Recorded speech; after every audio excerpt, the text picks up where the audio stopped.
and welcome to Americans Learn. My name is Lauren, and today I'm going to be looking at a Geography Now video. This one is Turkic peoples / countries explained. I'm not sure if there's if Turkic means Turkish, but in any case, considering that I do know people from Turkey, and I work at a restaurant that is primarily Turkish, with a little bit of Georgian thrown in there as well. I'm curious. You know what? Maybe it'll help me understand the place I work a little bit better. And maybe it's not what I think it is. Both of those things are totally possible. So it's been a long time since I've done a Geography Now video, but I miss them. I always liked doing them. So I'm looking forward to this. So it's a newer video I haven't seen, so I'm looking forward to it. Let's begin. Going to be a filler video, or more like a reference video. Okay. You can get your Geography Now Cool. mug, like this Geography Now mug at geographynow.com. Not selling out if it's your brand. There actually is coffee in here. Usually I fake it, but oh god, I need it this time. This is the third time I filmed this because the first time there was no audio, second time it was blurry up. But whatever, anyway. So I've been meaning to make this video for a long time, but never got to it. But as you know, the Uzbekistan video will be our last Turkic country. So I figure probably more appropriate now than ever to make a reference video for the Turkic people. Cool. Okay, so one of the... Okay, so they're all... Okay, that is interesting. Turkic peoples are not just in specifically Turkey. Cool. Very interesting. And yes, I am watching the reference video before I watch everything else because I always do things out of order because I don't know what I'm getting into. This is how you know that's a first-time reaction, because I never know what's happening. Those of you that are completely unknowledgeable on this topic, when you hear the word Turkic, you probably think Turkish. No, the two are not mutually intelligible words, although Thank you. people are Turkic, but not all Turkic peoples Okay. are Turkish, although Wonderful. Turkish people do make up like a third of all Turkic peoples, but whatever. The point is, you get the point. See? He answered it right away. Central Asia and extending all the way into the southeastern parts of Europe with like weird detached pockets in places like China and Moldova. It's a lot. And yet, here's the thing, they're all kind of distant relatives. It's weird. So where did it all begin? Well, it all pretty much began with the Proto-Turks, the common ancestor of all the Turkic peoples, and they spoke Proto-Turkic. Nobody knows exactly where it originated, but most linguists will speculate that it was most likely the Central Asian steppe region, somewhere around the 500 to 3000 BC mark, and from there it spread across mostly Asia and bits of Europe. Much of everything started with the first Turkic cognate, or the Göktürk cognate, formed around the 6th to 7th century. Oh, okay. Started by the Ashina I've heard clan under these like the Go-Turks, but it might be, I always thought it was Go-Turk. It might have been Göktürk. I might be all wrong about certain stuff. I'm wrong about everything. It's fine. leaders, Bumin Kagan and his brother Istami. They were originally semi-nomadic in the plains of the Eurasian steppe belt. They were skilled horsemen. They had their own runic writing system that Ooh, cool. centuries. They come from many different belief systems, from Tengrism, shamanism, animism, Nestorian Christianity. But the largest one that seems to dominate most of the Turkic people groups is Islam, specifically Sunni Islam. Over time, due to inner conflict and advancements from outside forces, Turkic groups split off from the original Göktürks and created their own new languages and Turkic peoples. And today there are 6 main branches that survive, with about 35 or so main Dang, okay. by 200 million peoples across the world. So it's kind of a big deal. Yeah, a little bit. I'll explain those 6 branches and which Turkic peoples belong to which branch. So yeah, let's start off with the most populous one, the Oghuz. I've heard it pronounced Oghuz. You don't pronounce the G, whatever. Oghuz. This is the largest group. Yeah, no, you really don't pronounce the G. That is something I do know in sort of Turkish, because again, one of my coworkers is Turkish. So we have this dish and it looks like it says sigara böregi. It looks like what it is, but it's sigara böregi. You kind of brush over the G. It's interesting. Of Turkic peoples numbering somewhere around 120 million speakers, and it is the westernmost branch, mostly concentrated in what is now Azerbaijan, northwestern parts of Iran, and Turkmenistan. It is divided into 3 regions: the Western Oghuz, which includes the language groups of Turkish, Azerbaijani, and Gagauz, which is in modern-day Moldova's autonomous Gagauzia region. We've talked about that before in the Moldova episode. And then That's a fun one. Gagauz. I like that. That's just fun to say. Oghuz people, which includes the Turkmen in Turkmenistan, obviously, and the Khorasani language peoples. And finally, South Oghuz, which is mostly found in pockets of Iran that includes these languages like Kashkai and Chahar Mahali, Afshari, and I think I pronounced it, I don't know, I butchered them. Then you get a weird singular detached community of about 132 Salar peoples in China. They basically branched out from the original Guk Turks and migrated down to what is now China since the 8th century AD. Long story short. Anyway, the Oghuz people are descended from the tribal confederation of the Oghuz Yagbu state in Central Asia by the founder Oghuz Khan. And Ooh, I like his whole vibe. That's a fire fit. That looks really cool. Okay, sorry. I really like the statue itself is awesome. First of all, I love the colors on it. And I like the robe. I like everything about that. That's a really cool statue. His 6 sons that were the founders of the I love the symbol. tribes. All right. Bayat, Kai, Karaveli, Akvil, Veli, maybe? Yazir, Duljer, Dodurga, Dodurya. I'm not going to try to say them all. I give up. There's no way. If anybody who's watching is part of any of these tribes, let me know. And then give me a pronunciation guide. Each tribe had their own runic symbol. Again, those are cool looking. The Oghuz Turks were basically the base of the largest Turkic empires in history. The little onion hats. And the Ottoman empires, although the Seljuk was more like a Perso-Turkic empire, but whatever. They typically mixed in and intermarried the most with outsiders, which is why today they are considered the most genetically diverse group of Turks on the planet. If you go to Turkey, you'll see like blonde, blue-haired Turks and black Turks. There's a lot of different, technically Oghuz Turks. And it's part My friend who I work with is like blonde, blue-eyed. Like he's from Istanbul, but like he's but his wife is like, she's got like darker skin. She's got really dark gore. Oh my God, her hair's beautiful. Like these, like they're interesting. They're both very nice, by the way. Hello, if you're watching. They're not watching. But no, it is interesting because they're from a similar region, but they don't look it. It's always interesting too because people have an idea a lot of the time, I think, about what people from a certain area look like, but except for like people like, oh, America's a melting pot or whatever. But it's like there's a lot of places that there's a lot of diversity in appearance. It's not just America, and people just kind of put that. It's weird. It's strange. It's a big world. Lots of different looking people. partially because they had much more interaction with the Arabs, North Africans, and Europeans. So you see a lot of that type of admixture within their culture. And overall, they're kind of like the Turks that got the most spotlight out of all the Turkic siblings. So Oghuz. The second largest group, the Karluk. With about 50 million speakers, they are mostly made up of only two main language groups, the West Karluk Branch, or the Uzbeks, mostly found in Uzbekistan, as well as diasporic communities throughout Asia, and the East Branch, the Uyghur peoples, which are mostly found in the Xinjiang Uyghur Autonomous Region of China. And there's like a small, incredibly small look at it. Turkey peoples in the Kazakh Autonomous Prefecture of Xinjiang as well, but only... It is interesting how much they spread out and like where they're at. Like, that does interest me.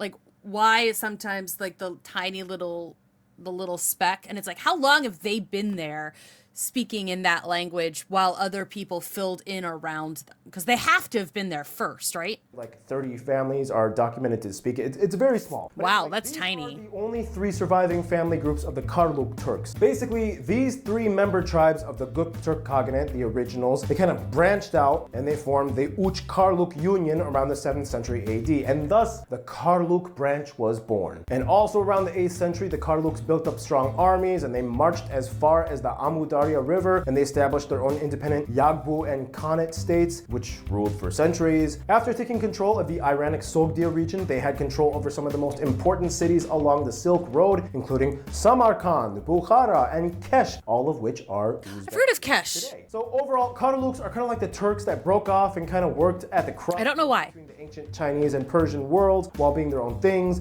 They were heavily focused on trade and merchant work. So they're kind of like the businessmen of the Turkic world. Okay. Of the Turkic peoples, I guess you could say. You know, Karluks will always have their suitcases with them and make a deal.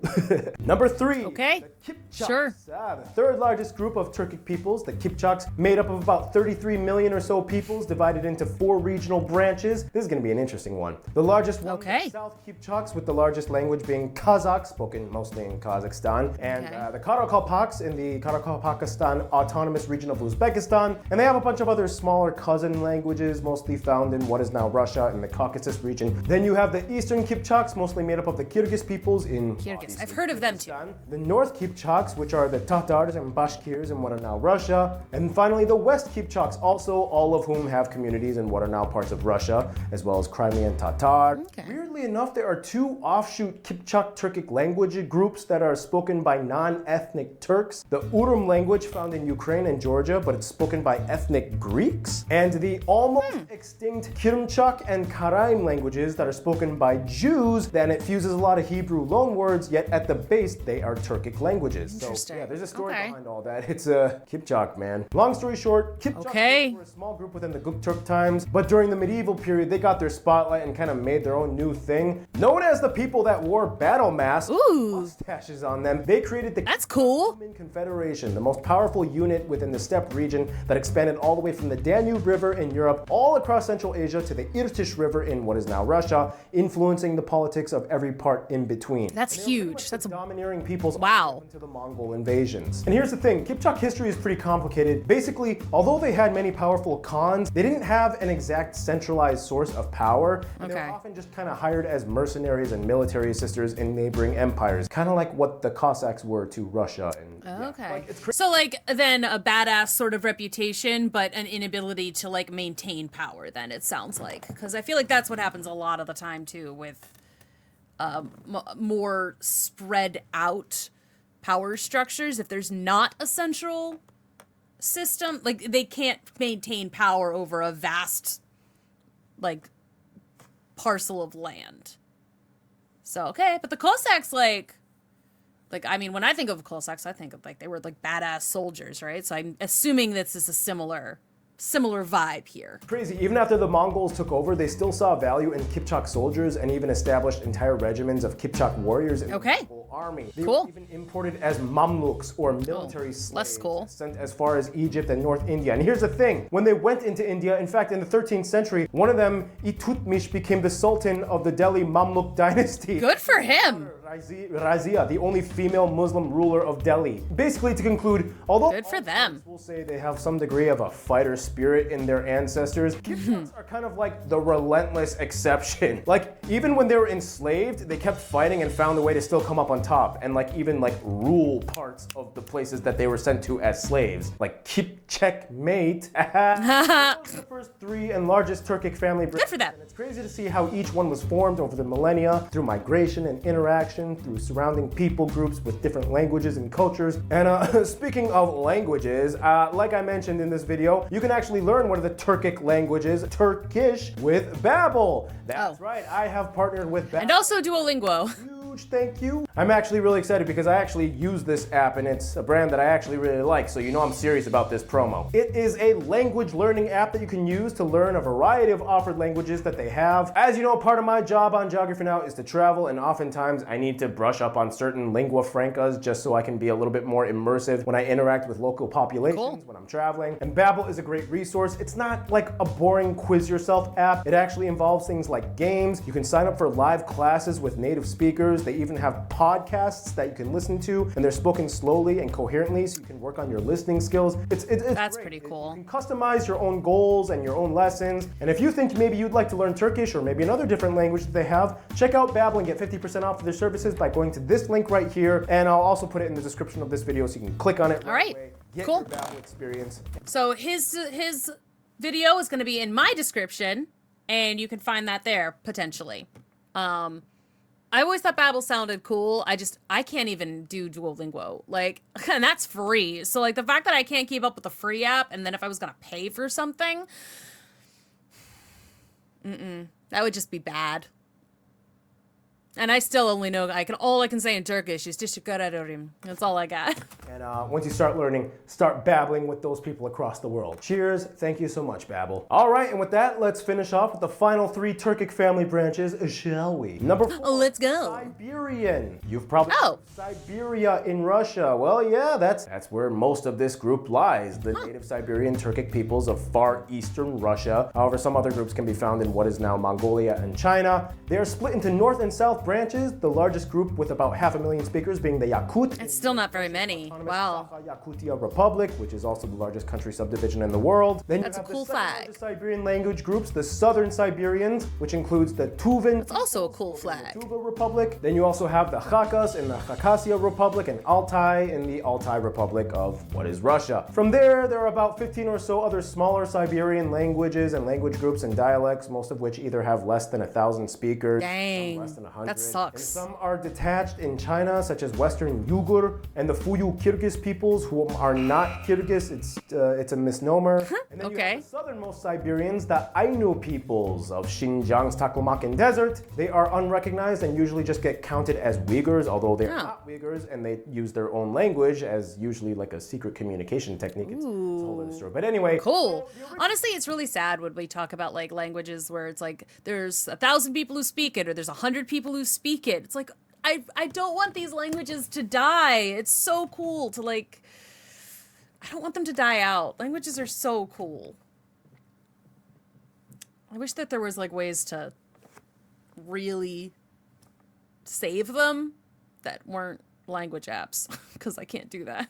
Original Gupturks, most of them migrated west, but these guys went north. They are the cold For whatever reason. harnessing the ability to survive in some of the coldest places on Earth. Known for their heavy fur clothing and vibrant traditions rooted in shamanistic rituals, northern Siberian Turks have always kind of been more nature-oriented, and due to their extreme isolation and harsh terrain, they really didn't have to worry much about conflict with outsiders. Makes sense. They were pretty much left alone until the 17th century when Cossack fur hunters came in as mercenaries. Of course they did. Acquiesced them in the name of Russia. As for their cousins, the southern Siberians, due to the close proximity to the Mongols and Mongolic peoples and being taken over during the Mongol Empire times, southern Siberians like the Tuva and Altais have not only borrowed Mongol words in their languages, but they've also adopted many Mongolic customs and traditions, such as overtoned throat singing and clothing patterns. You'll notice that's cool. It's like when a Turkish I like the throat person in singing. Turkey meets a Siberian Turk, they kind of just like nod their head and like, hey, you're like super different from me, but I still kind of get you. Aww.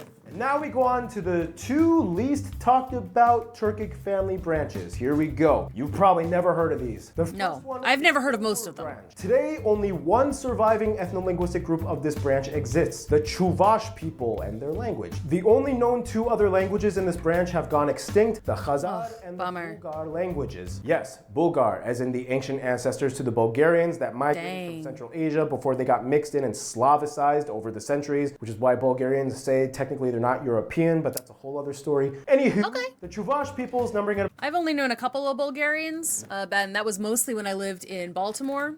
I knew, I worked with a couple of girls, and they introduced me to a bunch of people, and they all owned hookah lounges. Yay!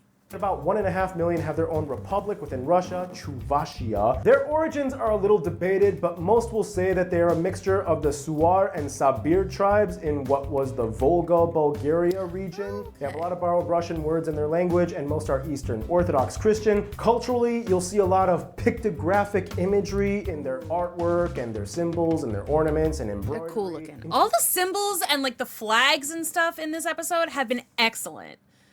Like, I really like all of these flags and symbols. Like, they're so cool looking. Including the Tree of Life pictograph that you can find on their flag. It expresses the desire of the Chuvash people for inner spiritual harmony and harmony with the outside world and nature. So there you go, Chuvash people. They're a little isolated, but they're still 1.5 million strong. Still trying to keep their own ways. And finally, the smallest of all the Turkic family branches. Little A lot of pimple. people have never even heard of this one, even in the Turkic world. The Arghu Branch, which has only one surviving language, Khalaj. It has only about 20,000 people in Iran that speak it. It is the smallest of all the Turkic family branches. Initially, it was thought to just be like a branch of the Azerbaijani language. However, linguist Gerard Dorfer discovered that it was actually its own category. Now here's the thing, even though they're like super small, they actually have a lot of crazy deep history. Like they are suspected to be the remnant descendants of the Heptalite Confederacy. Wow. White Huns. And although those were Indo-Iranian, it's speculated that they also were Turkic as well. Kind of like how the Seljuks were Turco-Iranian as well. It's a lot of people mixed back then. Basically, over time, they got Christianized and interacted with the Pashtun peoples a lot. Some migrated to India and established the Khalji dynasties of Bengal and Delhi in the 13th centuries. It's crazy. Like there's even like ancient coins that were used during this period, and you can find them in museums, and all for the Khalji dynasty. So it's crazy. It's like this super small group of Turkic peoples actually had a huge historical establishment in the name for themselves in surrounding areas with things like dynasties and rulers that took over. And today there are only like 20,000 people that belong to it. They're like rare people with a deep history. In conclusion, the entire continent of Asia owes much of its identity to the Turkic family.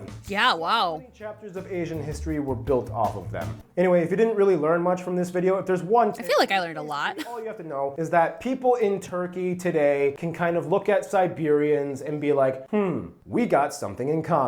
And that's all you basically gotta know. Okay. There you go. Turkic Peoples Explained. Hope you liked it / kind of learned stuff. All right? I definitely did. Gotta move on to the next video. Have a good one. Stay cool, stay tuned. Ah, no, that's not what I meant to do. Okay, it's fine. But yeah, okay. I learned something immediately in that video, straight off the bat, because I figured it probably wasn't. I figured it was probably a more wider group of people, Turkey versus Turkic. But I'm glad that I've had that confirmed. I'm glad I had it confirmed. That was really interesting. It's been a while. Like I said, it's been a while since I've done a Geography Now video, and there's especially a bunch of them that I should probably look at, if only to sort of better understand, you know, the place I work. And to sort of just get a better vibe for sort of what's going on in that area of the world. And again, it's old over there. Like, the history there is so effing rich. I should really know more about it, but we just don't learn too much about it here in America. Like, we have some overviews. I've learned a little bit of it. Some of it's like, oh, I know that word, or I know that area, like that name, that place name tracks for me. But it's like, I still learn something new about it all the time. So I liked that. I hope y'all did too. If you want to see more stuff like that, go ahead and let me know in the comments below, and I'll make sure to incorporate some more Geography Now into the video. And also, I want to learn more about Turkey and Georgia, Ukraine, like places like that. I just want to learn more about it. So thanks so much for watching, and I'll see you in the next one. Bye.